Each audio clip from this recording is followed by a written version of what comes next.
하나님의 말씀 히브리서 12장 5절에서 11절 말씀입니다. 히브리서 12장 5절에서 11절입니다.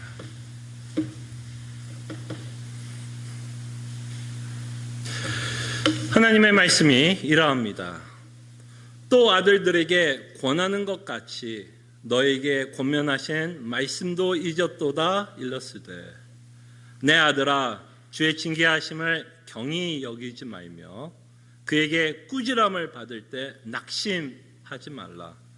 주께서 그 사랑하시는 자를 징계하시고 그가 받아들이시는 아들마다 책질질하심이라 하였으니 너희가 참음은 징계를 받기 위함이라. 하나님이 아들들과 함께 같이 너희를 대우하시나니 어찌 아버지가 징계하지 않는 아들이 있으리요.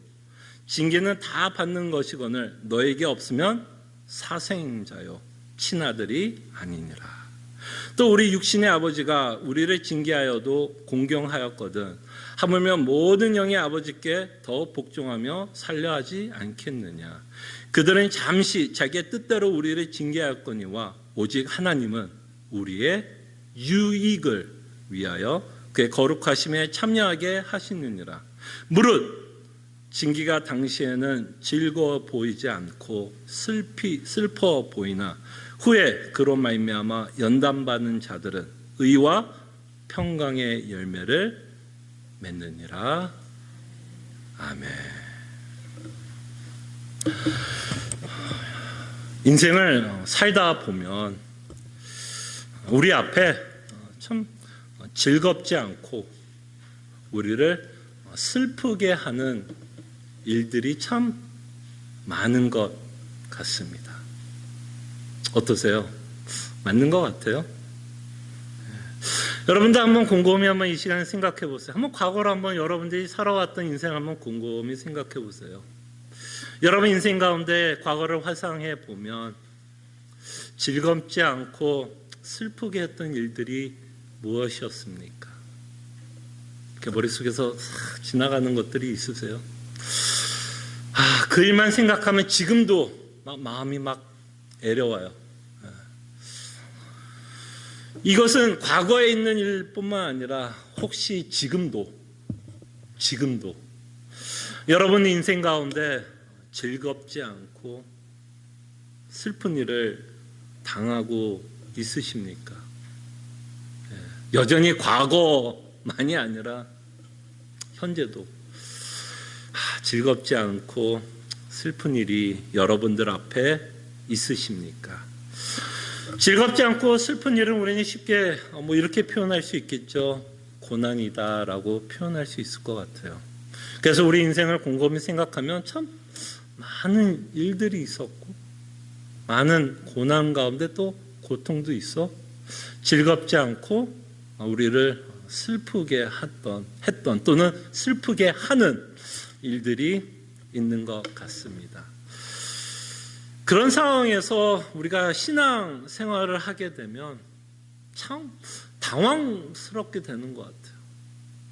참 당황스럽습니다. 또 혼란스러워요. 혹시 내가 잘못 믿고 있는 건 아닐지, 하나님을 잘못 믿고 있지 않는지, 그래서 혹시 하나님이 나를 저주하고 있나? 하나님이 나를 싫어하시나? 이런 의심도 들고 또 그런 고난 가운데서는 혹시 하나님이 나를 버리시는 건 아닐까? 왜 하나님은 나에게 이런 즐겁지도 슬픈 일을 허락하고 있을까? 라는 질문을 하기 시작하면 참 쉽지 않은 것 같습니다.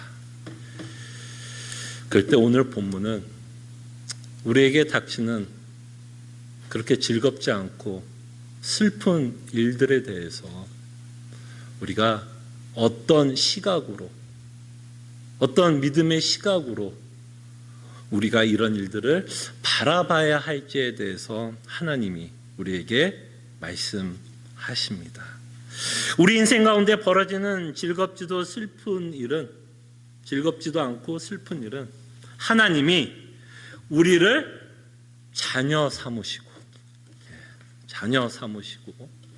하나님이 하나님의 자녀들이 하나님이 원하시는 자녀로 성장시키기 위해서 준, 죄송한 표현을 하겠습니다, 혹독한 훈련입니다.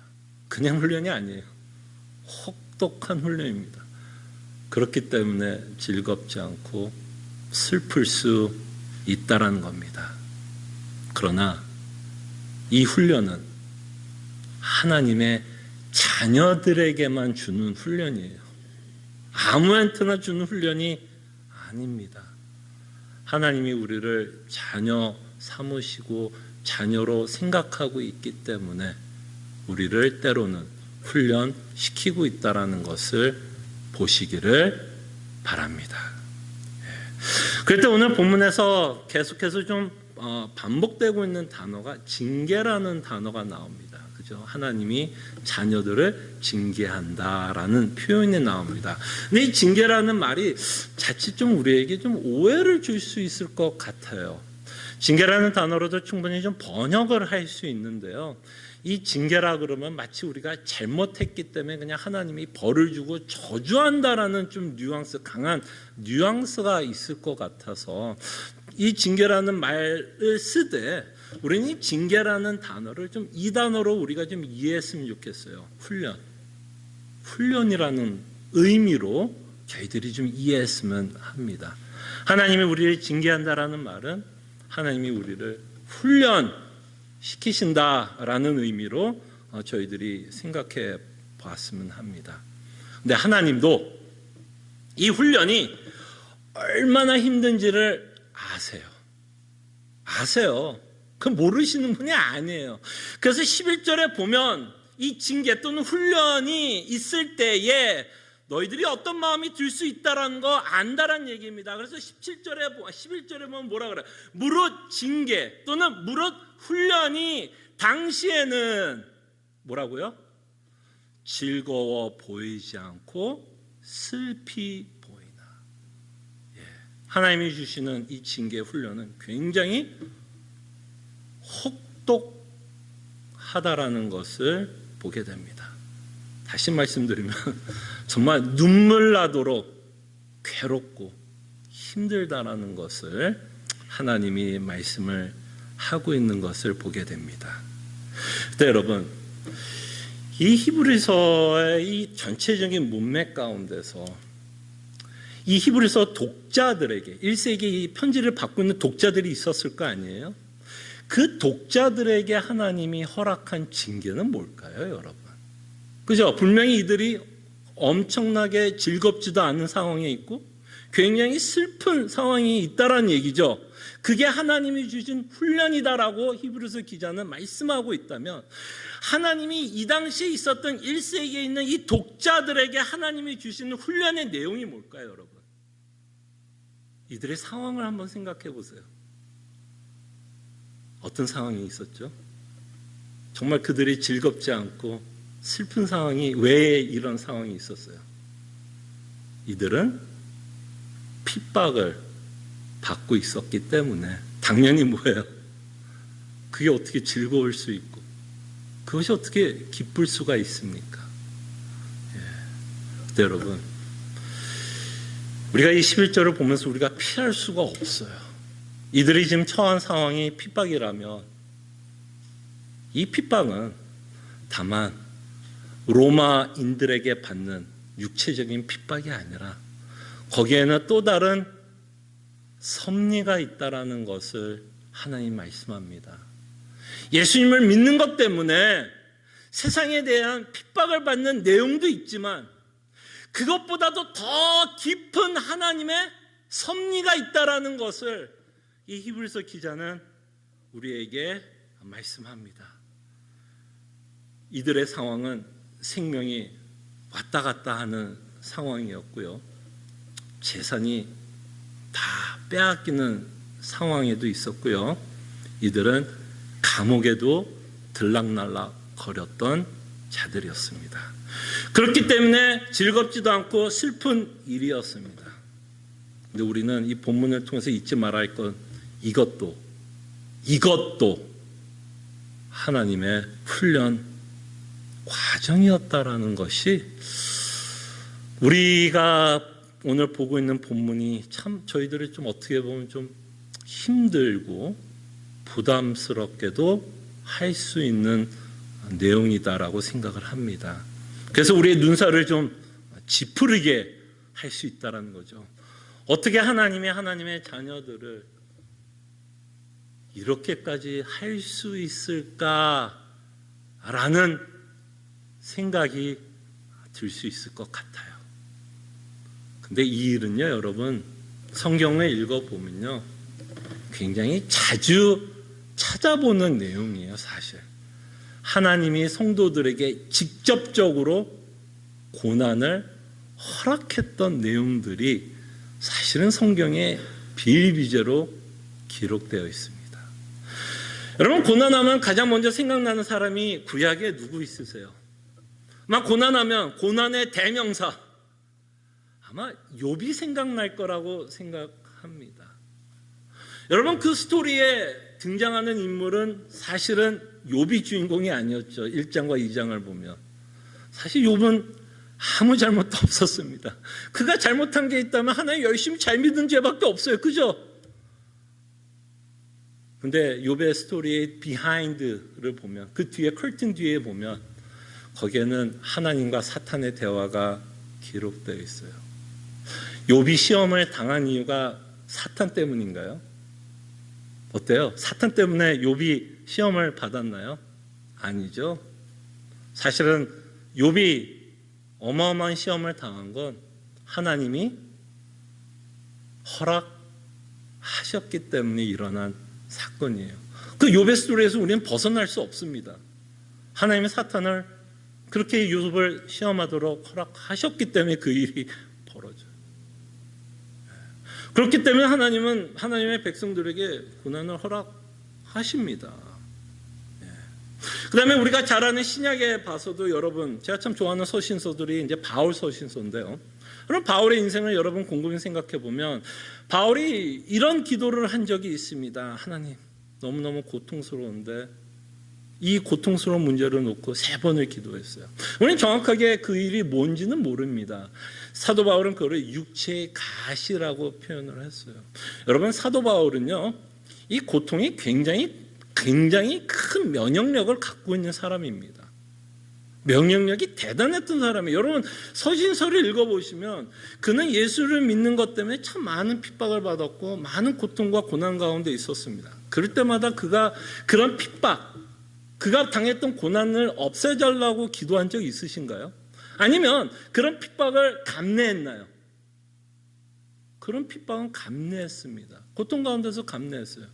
근데 육체에 가신 만큼은 사도 바울의 3번, 이 3번이란 건 뭐예요? 진짜 괴로워서 하나님께 정말 간곡하게 기도했다라는 의미입니다. 그 모든 핍박은 잘 견뎠던 사도 바울이 이 육체의 가시를 위해서 이렇게 기도한다면 그에게 이 육체의 가시가 얼마나 그를 괴롭게 했다라는 걸 우리가 조금은 생각해 볼 수 있을 것 같아요. 근데 사도 바울은 육체의 가시가 누가 줬다라고 생각을 하는 거죠? 사탄이? 아니면 그냥 자기가 지병 걸렸다고 이야기, 아니면 이 마치 육체의 가시가 누가 줬다고 말을 해요? 누가 줬다라고 고백하는 것 같아요? 하나님이. 그죠? 피할 수 없죠. 하나님이 그 육체의 가시를 허락하고 있다라는 것을 보게 됩니다. 그 다음에 마지막으로 우리가 생각해 볼 수 있는 분은 예수님인 것 같아요. 물론 예수님이 자원해서 이 땅에 오셨고 우리를 구원하기 위해서 십자가에 죽으셨던 것도 사실입니다. 그러나 그가 고난을 받았고 고통 가운데 살았던 이유는 하나님의 계획 가운데, 그죠? 하나님의 계획 가운데 우리를 구원하시기 위해서 그 고난을 당하셨어요. 하나님의 섭리 안에서 성자 예수님도 고난을 당했습니다. 그래서 우리는 아무리 여러분과 제가 하나님의 섭리가 불편하더라도 우리는 이 사실을 벗어날 수는 없는 것 같아요. 근데 우리가 이 사실을 좀 인정을 하게 되면 물론 마음이 아픕니다. 부담은 스러울 수 있으나 정말 하나님의 주권적 섭리 안에서 우리에게 닥치는 일들을 우리가 인정을 하고 믿어진다면 우리 인생 가운데서 벌어지는 수많은 고난이 우연이 아니라는 거예요. 여러분, 이유가 없고 우연이라고 생각할 때만큼 사람을 더 힘들게 하는 건 없습니다. 내 인생에서 벌어지는 이 즐겁지도 않고 슬프게 하는 일이 다만 우연하게 일어났다면 이것보다 더 힘들게 하는 일은 없습니다. 재수가 없어서 그 일이 벌어진 게 아니에요.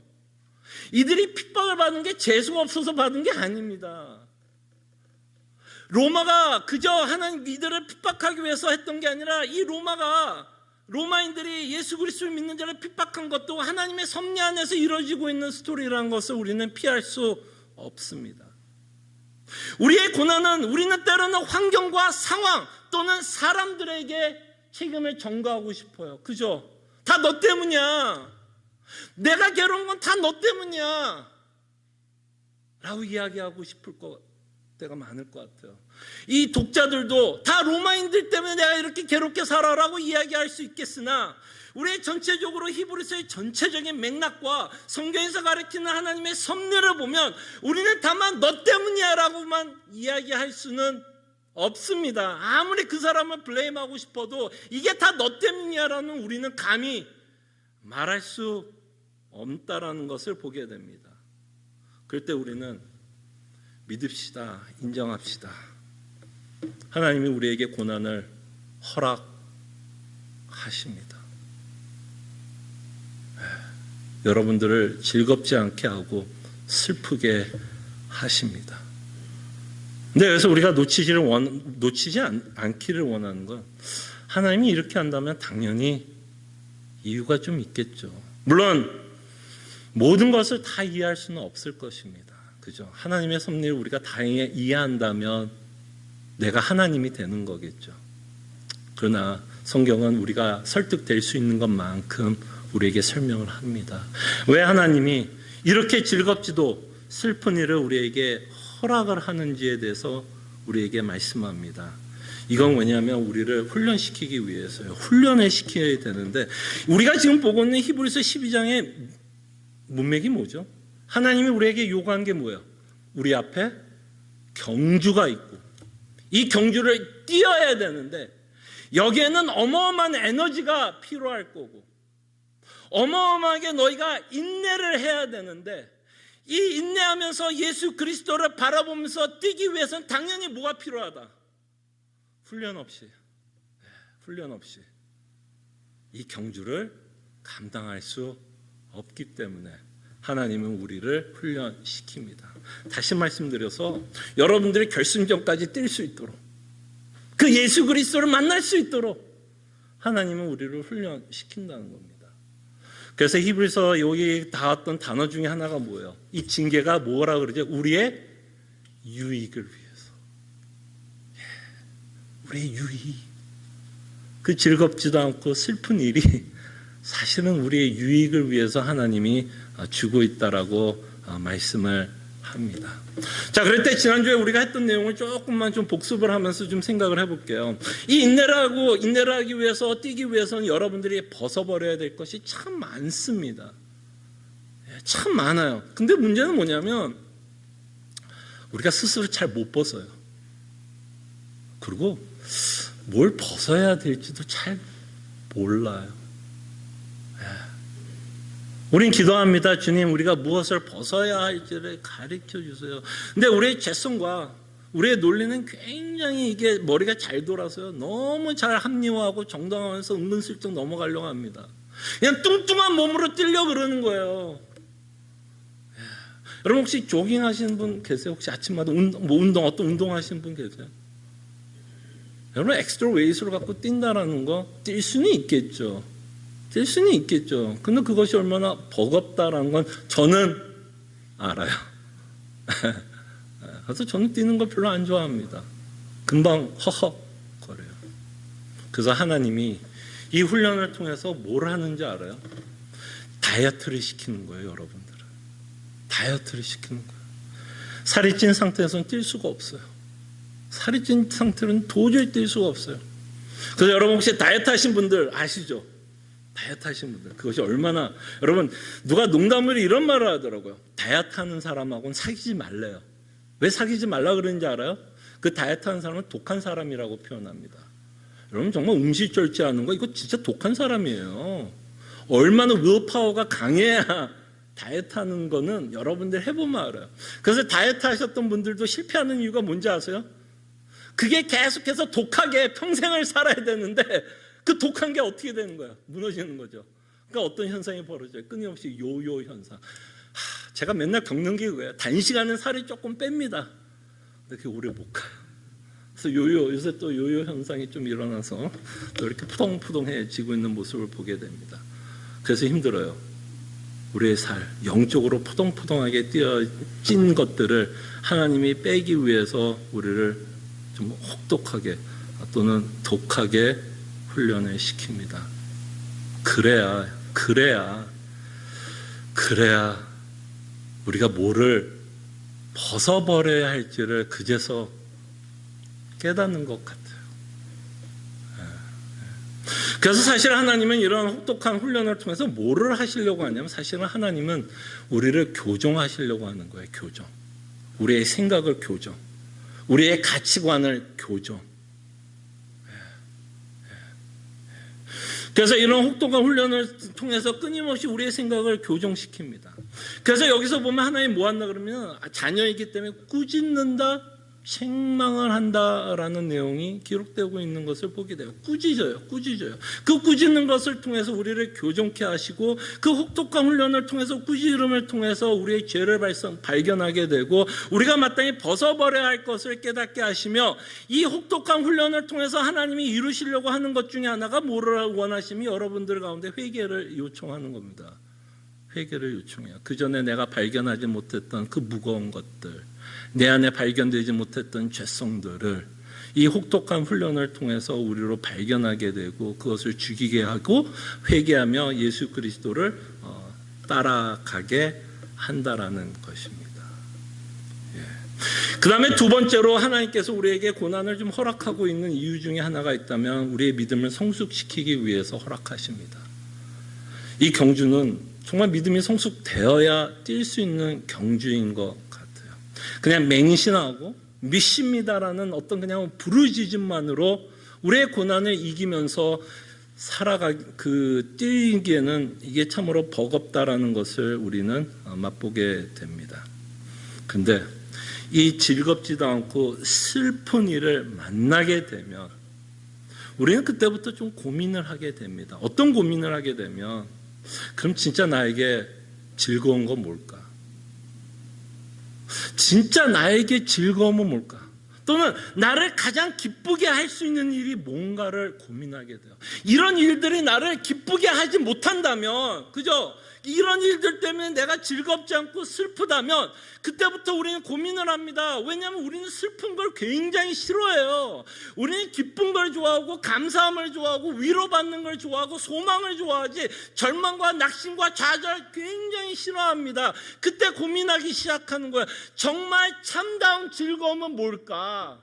진짜 영원한 즐거움은 뭘까? 영원한 소망은 뭘까? 영원한 위로는 뭘까를 그때서 고민하게 되고 그런 고민 가운데서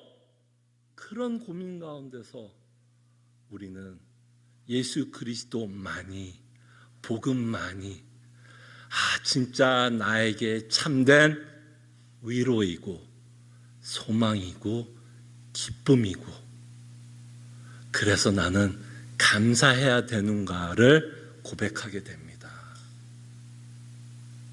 그 고백은 즐겁지 않는 상황을 맛봐야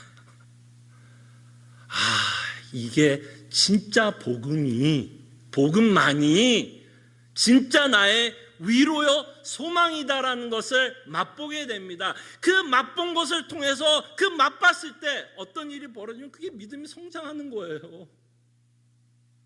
그렇게 맛본 자들은요 앞으로 즐겁지도 않고 슬픈 일이 있겠죠. 그죠? 끊임없이 즐겁지도 않고 슬픈 일이 있을 거예요. 이 독자들은 로마의 칼에 의해서도 죽을 수도 있습니다. 그럼에도 불구하고 하박국의 인생 여러분 잘 기억할 거라고 생각합니다. 하박국은요, 전쟁 앞에 있었어요. 전쟁 앞에 있었죠. 곧 전쟁이 일어나 이스라엘이 쑥대밭이 될 거라고 하나님 말씀하고 있고, 그 일에 대해서 하박국은 창자가 뒤틀리면서 괴로워하고 두려워하고 있는 내용을 하박국의 선지자의 고백을 통해서 보게 됩니다. 즐겁지도 그죠? 슬픈 일이 하박국 앞에 있어요. 근데 하박국은 그렇게 안 끝나죠. 창자가 뒤틀리고 두렵다라는 것으로 끝나는 것이 아니라 오히려 그 가운데 하박국은 우리가 너무나 좋아하는 고백을 합니다. 그럼에도 불구하고 구원의 하나님으로 인해 슬퍼한다? 아니요. 기뻐한다. 이것이 복음의 위력 아닐까요, 여러분? 잘 됐을 때도 우리는 하나님께 감사해야겠죠. 그죠? 잘된 것도 하나님의 섭리 가운데서 이루어진 거기 때문에 감사해야겠죠. 근데 슬플 때에도 성경은 끊임없이 하나님 앞에 주 안에서 기뻐하고 감사하라고 말씀합니다. 그럴 때 우리가 그냥 상대적으로 한번 생각을 해보자고요. 어느 순간에 어떤 고백이 복음의 능력을 더 보여주나요?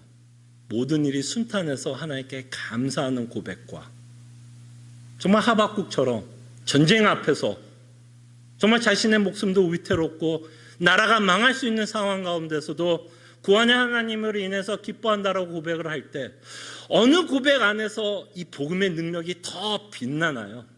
전자 아니면 후자? 전자 아니면 후자? 후자 아니에요? 복음의 능력이 대단하다라는 건 우리가 언제 맛보냐면 잘 될 때가 아니라 사실은 이렇게 즐겁지 않고 슬픈 일이 있을 때 복음의 능력과 위력과 소망과 위로를 맛보는 것 같아요. 그러면서 우리의 믿음이 뭐야? 조금씩 뭐 할까요? 성숙해 가고. 이렇게 성숙한 자라면 히브리서 11장에 나온 것처럼 세상이 감당 못하겠죠. 이런 자들은 누구를 바라보면서 뛸까요? 당연히 예수 그리스도만을 바라보면서 뛰는 자들이 될 것입니다. 여러분들이 운동을 해보시면 알겠지만 여러분 근육 운동 해보신 적 있으세요? 뭐 웨이트 트레이닝, 혹시 뭐 짐 같은 데서 웨이트 트레이닝. 웨이트 트레이닝 할 때 어때요? 아파요, 안 아파요? 이 근육이 아프지 않고는 근육이 자라질 않아요. 사실은 어떤 현상이 벌어지냐면 여러분들이 웨이트 트레이닝 할 때 사실 여기 있는 근육, 섬유질이 찢어지는 거잖아요. 사실 찢어지고 그 찢어진 게 나으면서 상처가 나아지면서 근육이 세지는 거 아니에요. 근데 우리의 신앙생활도 비슷한 것 같아요. 그런 아픔들 가운데 찢어지는 아픔들 가운데 우리의 근육이 자라나는 것처럼 우리가 예수님을 믿는 것도 복음을 믿는 것도 그런 아픔 가운데서 근육이 자라나는 것처럼 우리의 믿음도 함께 자라나는 것 같아요. 우리 교인들 가운데는 이거에 대해서 고백하시는 분들이 많을 거라고 생각이 듭니다. 옛날에 뭐 가요 가운데서도 이런 가요가 있었죠. 아픈 만큼 성숙한다고. 사실인 것 같아요. 그렇기 때문에 예수 믿는 게 굉장히 어려운 것 같아요. 굉장히 예수님을 믿는 데는 참 많은 역설이 있는 것 같아요. 참 인간의 논리로서는 도저히 이해할 수는 없으나 그게 사실이에요. 그죠? 고난이 있으면 하나님을 버릴 것 같은데 고난이 있어도 더 잘 쫓아다녀요. 이상하게. 핍박이 있으면 더 잘 믿어요. 왜 그럴까요? 그 안에 참된 위로가 있다는 걸 발견하기 때문에. 역설인 것 같아요. 역설. 그 이유로 하나님은 우리에게 훈련을 우리에게 허락합니다. 정말 복음이 갖고 있는 위력과 위로와 소망을 우리가 현실 세계에서 맛볼 수 있게 하나님은 우리를 때로는 혹독한 훈련을 시키고 있는 것을 보게 됩니다. 근데 여러분들에게 한번 질문을 할게요. 여러분들에게 하나님이 훈련하는 내용은 뭘까요? 여러분 인생 가운데 지금 하나님이 허락한 훈련이 뭘까요? 이렇게만 한번 생각해 보세요. 지금 여러분들이 어떤 일이 있을 거 아니에요? 그죠? 어떤 일이 있을 때 그 일이 즐겁지 않고 여러분들을 슬프게 하고 여러분들을 불안하게 하고 여러분들을 낙심하게 하고 좌절하게 하는 그 일이 바로 하나님이 여러분들을 훈련시키고 있는 내용이에요. 있죠? 지금 딱 생각해도 막 가슴이 그냥 꽉 막히는 일이 있죠? 답도 없는 문제. 그게 그냥 답도 없는 그냥 절망과 낙심의 문제가 아니라 하나님의 섭리를 보면 그것이 바로 여러분과 저를 훈련시키는 하나님의 섭리라는 것을 생각해 보시기를 바랍니다. 그럴 때 저한테 이 질문을 해봤어요. 하나님이 허락한 훈련이 무엇일까? 제 인생 가운데서 하나님이 허락한 훈련이 무엇일까? 저에게 하나님께서 훈련했던 과정, 혹독한 훈련. 저에게는 혹독해. 여러분들이 듣기에는 뭐 별거 아닐 수도 있어요. 근데 저에게 하나님께서 허락한 혹독한 훈련, 또는 지금도 저를 하나님이 혹독하게 훈련시키는 건 제 왼쪽 귀입니다. 제 왼쪽 귀예요. 저는 여러분들에게 여러 번 말씀드린 것처럼 저는 귀가 없이 태어났습니다. 저는 왼쪽 귀가 없이 태어났어요. 이 귀는 여러분들이 보는 것처럼 7번의 성형수술을 통해서 만들어낸 귀예요.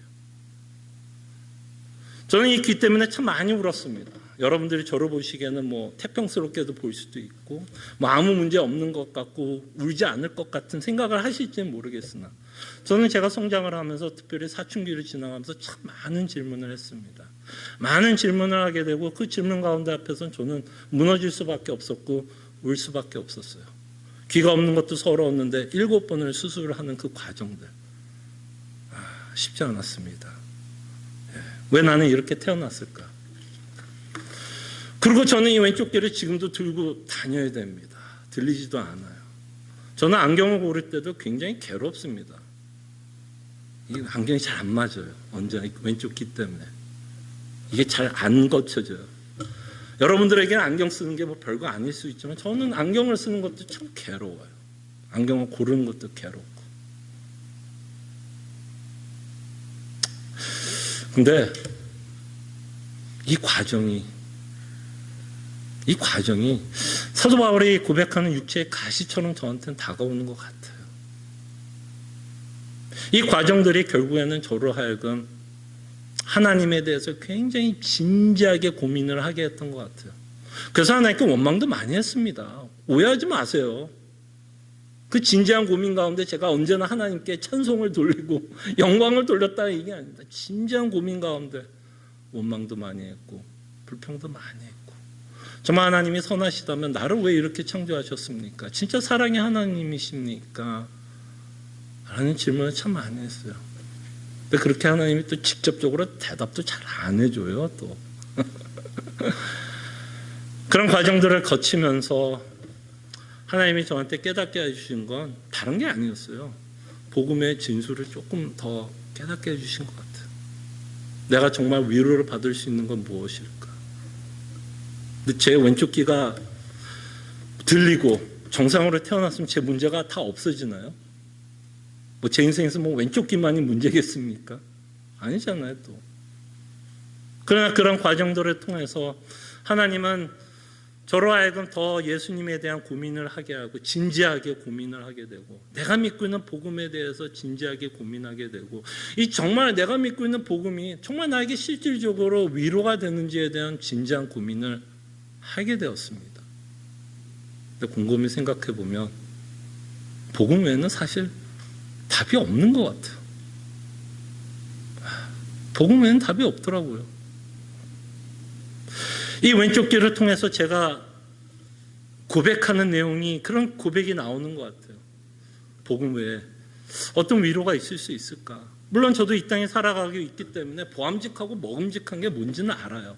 돈이 주는 위로가 뭔지도 알고 돈이 주는 기쁨도 모른다고 하면 제가 인간이 아니죠. 그죠? 알아요.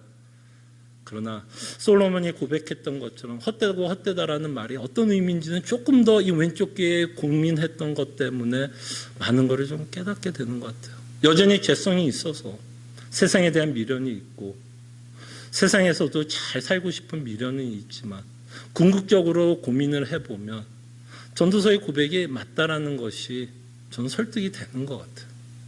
그렇기 때문에 저는 더욱더 예수 그리스도만을 붙잡으려고 애를 쓰고 복음만이 저에게 참된 위로와 기쁨이 된다는 것, 그것을 붙잡고 가려고 합니다. 그래서 정말 저는 이 훈련이 맞는 것 같아요. 저는 제 왼쪽 귀를 통해서 하나님을 더 알게 됐고 성경에서 나오는 복음의 내용이 사실이라는 것을 확인하게 되는 것 같아요. 혹독합니다. 지금도 제가 짊어져야 될 짐이에요. 그죠? 그때 여러분에게 하나님께서 허락한 즐겁지도 슬프게 하는 일이 무엇입니까? 여러분들 숨기고 싶은 거 있죠?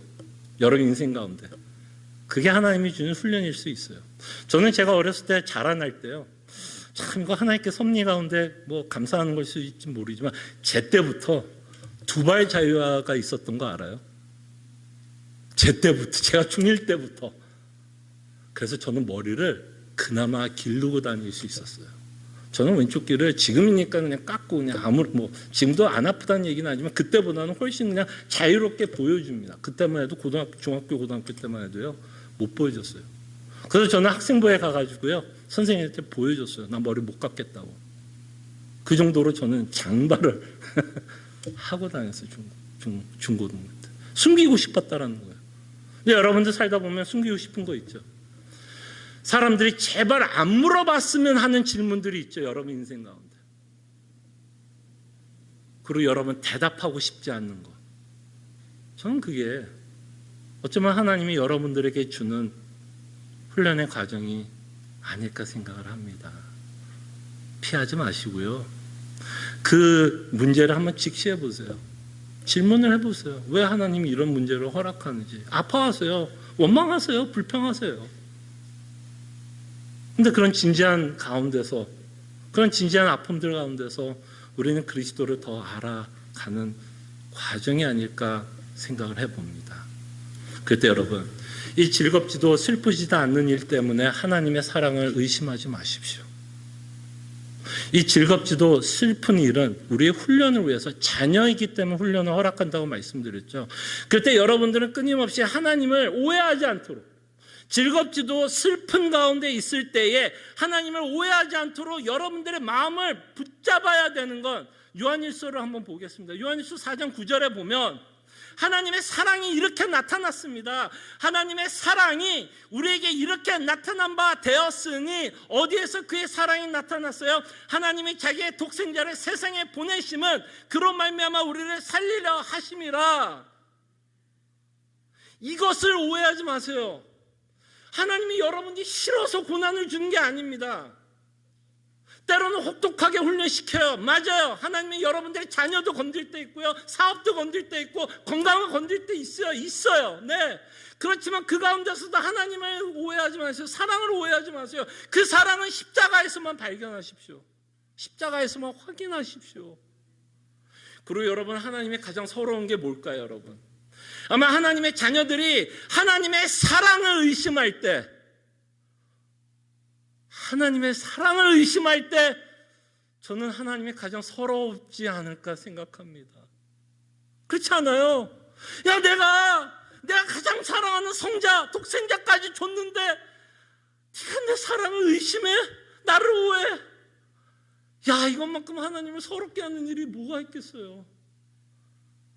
근데 여러분, 그런 일이 있을 때 하나님을 의심하지 마십시오. 어쩌면 여러분들 하나님을 가장 가슴 아프게 하는 일이 하나님의 사랑을 오해하는 것이 아닐까 생각을 해봅니다. 그때 여러분, 이 모든 일이 합력하여 선을 이루시는 하나님의 섭리를 의심하지 마십시오. 그리고 여러분들 문제 있으십니까? 직면해 보세요. 부인하지 말고, 남 탓하지 말고, 다 너 때문이야, 너만 없었어도, 이러지 마시고, 힘든 일이 있을 때 한번 곰곰이 생각해 보세요. 하나님이 나를 훈련시키려고 하시나? 또는 뭔가를 좀 벗어버려야 되는 것들이 있는가? 뭔가를 벗어버려야 되는 것들이 있어서 하나님이 나를 이렇게 좀 혹독하게 훈련시키고 있는 건 아닐까?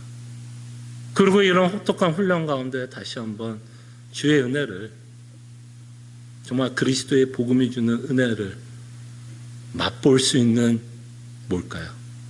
찬스입니다. 그게 찬스, 기회예요. 그 기회를 놓치지 마시기를 바랍니다. 기도하죠. 여러분 인생 가운데 여전히 즐겁지 않고 슬픈 일이 있을 것입니다. 그래서 눈물이 나고 화도 나고 낙담도 되고 절망도 되고 누구에게 탓을 돌리고 싶고 누구에게 화를 내고 싶고, 그러나 그 뒤에 계신 하나님을 볼 수 있도록 우리가 기도했으면 합니다. 사랑하는 자녀이기 때문에 인내로 경주할 수 있도록 하나님이 우리에게 주시는 훈련이라는 것을 믿을 수 있고 그의 사랑을 의심하지 않도록 우리가 함께 기도했으면 합니다. 기도하죠.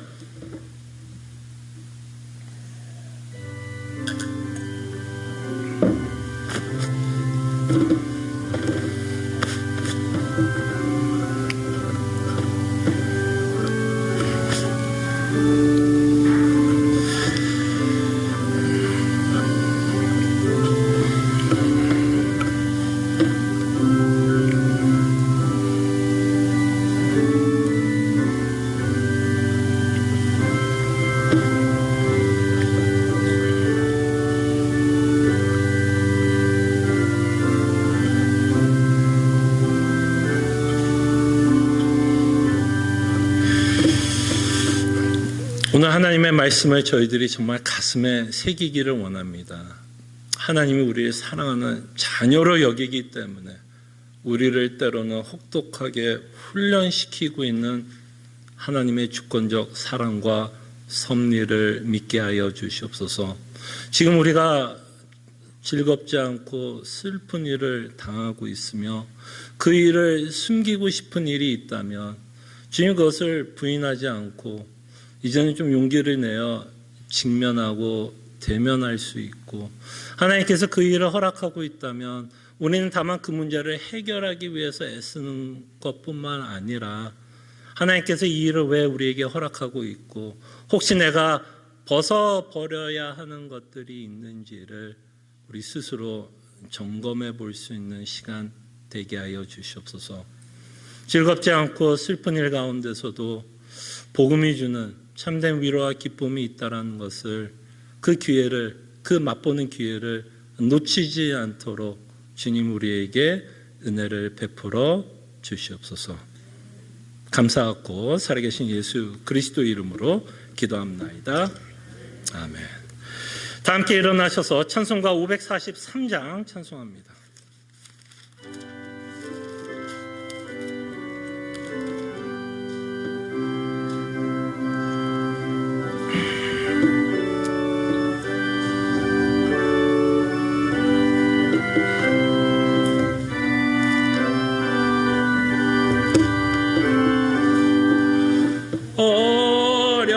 어려움이 당할 때 나의 믿음 누구나 의지하는 내 주를 더욱 의지합니다.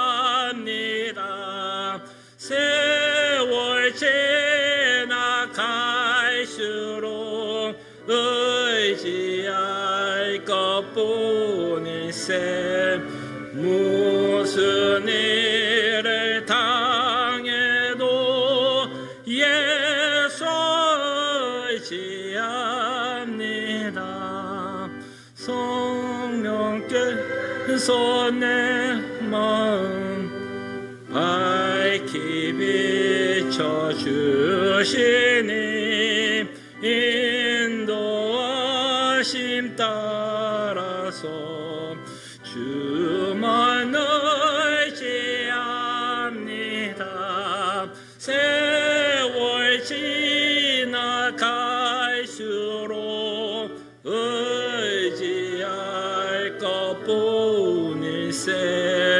무슨 일을 당해도 예수 의지합니다.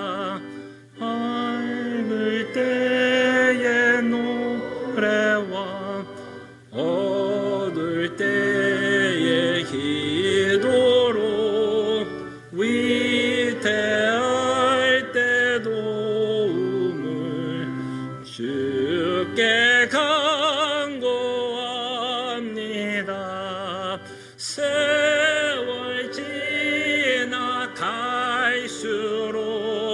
의지할 것뿐일세. 무슨 일을 당해도 예수 의지합니다. 생명이 있을 동안에 예수 의지합니다. 천국 올라가도록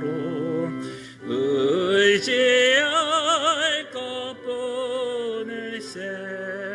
세월 지나갈수록 의지할 것뿐일세. 무슨 일을 당해도 예수 의지합니다.